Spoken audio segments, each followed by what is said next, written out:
Welcome to the JNF and Jerusalem Post webinar series, Israel Unpacked, in which we discuss some of the myths about the ongoing war in Israel. This week, we're joined by Chef Lior Lev Sercarz, the co-founder of the Galilee Culinary Institute, who's going to be talking a little bit about the situation up north and his thoughts on the role that food and culture plays into the modern Israel. So, Leah, can you tell us a little bit about the Culinary Institute and what you've been doing recently with it? Sure. Thank you for having me. Galilee Culinary Institute, or for short GCI, as we refer to it. It's been a long dream, of mine and then Jewish National Fund. I started over 25 years thinking about what could be done in Israel from a culinary perspective. Obviously, nowadays the food scene in Israel is mind-blowing. It's at the international level.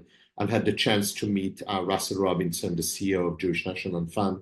About 8 or so years ago, in less than 3 minutes, we shook hands and decided that we both are speaking about the same thing: is how to bring change to Israel, to the north of Israel through food, but as a vehicle to create not only amazing food and education, but job opportunities, health, housing to the region where I'm from, which is the Upper Eastern Galilee. My parents still have a farm up there. They're still up there these days, even though they're not supposed to be. Our goal is to become leaders in the culinary industry globally, is to rethink culinary education from food advocacy to sustainability, to baking, cooking, winemaking, beer baking. It is an international school open for students from all over the world, taught in English, 12 months program that we believe will bring a change not only to the north of Israel, but also to Israel itself, and really set Israel as a leading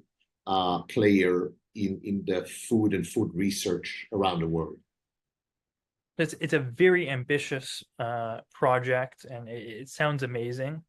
But the North is facing a lot of challenges right now usually in the form of Hezbollah rockets. So how do you still plan to move ahead with this really important project while the war is going on in the North? Obviously, really sad and difficult times. I got back from Israel and visited and stayed with my parents on their farm while rockets were falling all around and fire. So even as somebody who grew up on the border with Lebanon and experienced the Lebanon war, I served in Lebanon, I served in Gaza. We spoke to each other on October 8th about what's next. And instead of shutting the door in this project, thought that this is even more so a reason for us to continue full power. Instead of saying stop, we said we go. We are planning for the day after, and hopefully this day will come soon. We want to not only continue what we're doing, but we're also adding more programs. We're adding more courses so that when people do come back to their homes, we can offer them these job opportunities and farmers back to the field. So we are moving straight ahead, construction-wise, equipment, fundraising, and it's really incredible to see the support that we're getting, both from the Israeli community in the north and around Israel, the American community and Jewish National Fund members, and even people from the culinary industry who are so excited that we're not giving up. And it's not easy. It's not easy to get construction workers. It's not easy to get equipment, but having again visited the site, it's overwhelming to see the support and enthusiasm. We're not going anywhere. On the contrary, we're there to stay, and we're going to make it even bigger than what we planned before October 7th. There's this oddity about the war in the North, in that while you're dealing with this project and while the residents of the North are under attack, not many people seem to be aware that there's this scouring, this devastation that the north of Israel is suffering.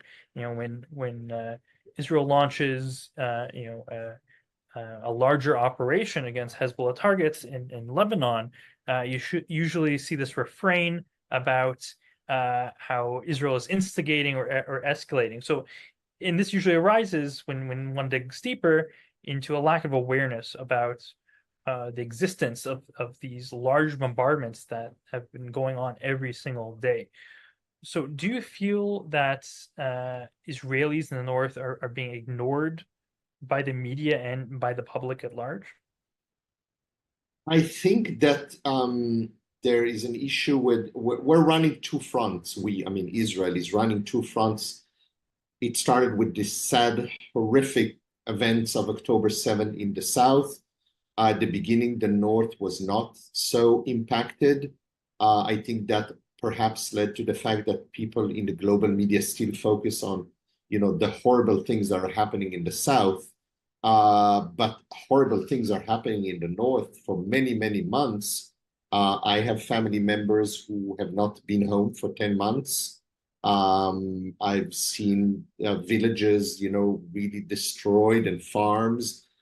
It is really bizarre to be driving on a road for over 20 minutes up north in the Galilee without seeing anybody on the road. I had dinner in Majd al-Shams early July, about 300 yards, where a bomb fell, a few weeks later and killed those innocent kids. I think we don't talk enough about the North and the people of the North and the support that's needed. And that's, I think, and don't get me wrong, I think both fronts are as crucially important in the well-being of Israel.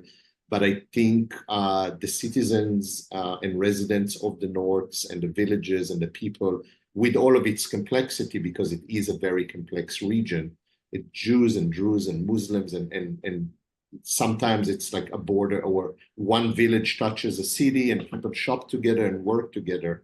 And unfortunately, they cannot be there. So I think we need to, bring more attention to what's happening in the north, all across, from the west to the east, all along the border. And that, again, is what motivates me, motivates Jewish National Fund to think about the immediate needs, whether it's building a bomb shelter, whether it's doing an interview like this one, and whether it's to continue building all of the amazing facilities for when people do come back to their homes. Your spice shop is just a few kilometers away from Columbia University, where there are mass anti-Israel protests occurring. If there was one place in the north of Israel that you could take one of these protesters to help them get a better understanding about what is happening on this important front, what do you think you would show them? Would it be those empty stretches of road? Would it be Majd al-Shams where that bomb fell, or would you have something else in mind?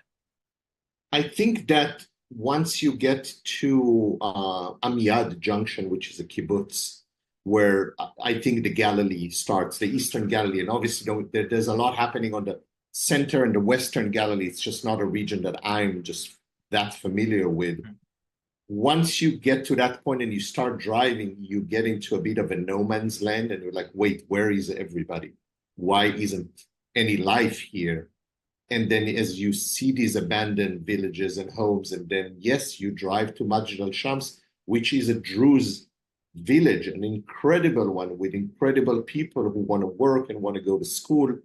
And they are a few hundred yards from the Lebanese border, the same that my parents, I would definitely take them to my parents' farm, where my mom and dad work the land and refuse to leave it, and gather in the morning sometimes, relics and bits and pieces of missiles.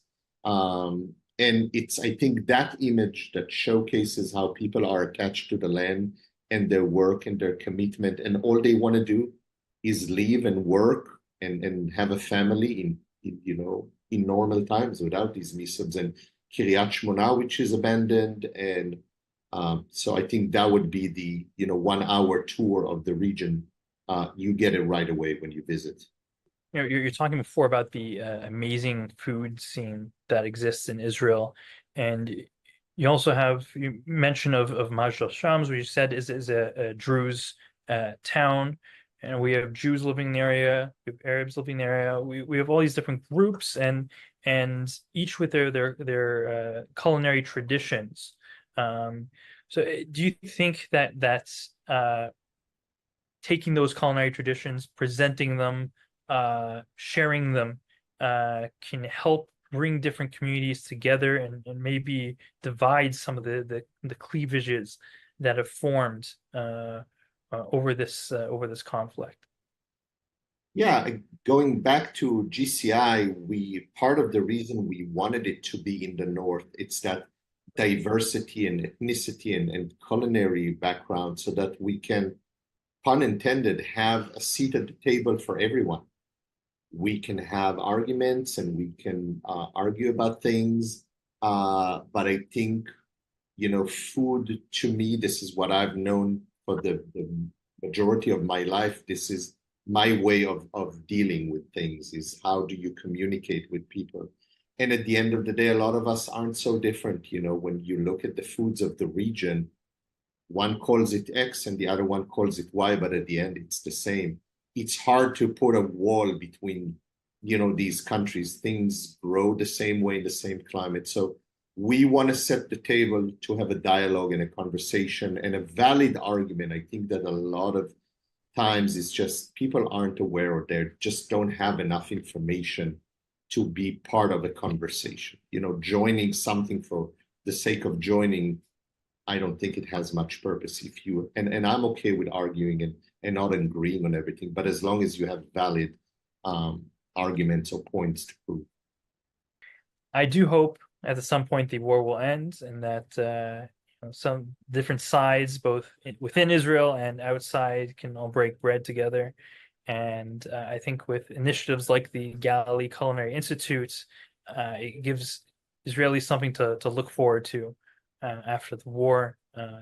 That the North is a great place to invest into now and in the future as well. So thank you for sharing that vision with our readers and with our viewers. Thank you for having me.